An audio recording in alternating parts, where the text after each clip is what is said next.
Коротше, ребята, то є кабінка туалету літаку. Літак попав в зону тої, блядь, як та хуйня називається? Турбулентність. Боже мій милий. То тобі розтикний поїзд, Львів-Москва, і до Києва за 90 гривень. То літак.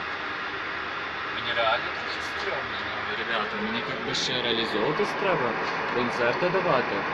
Ну це реально страшно. Ну типу, хто не літав, перший раз завжди.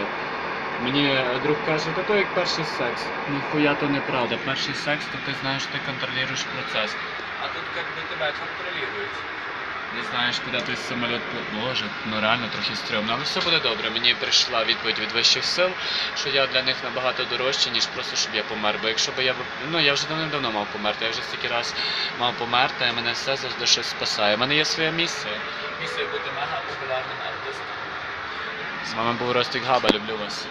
Іду літати. Лето, со мною, черна тень.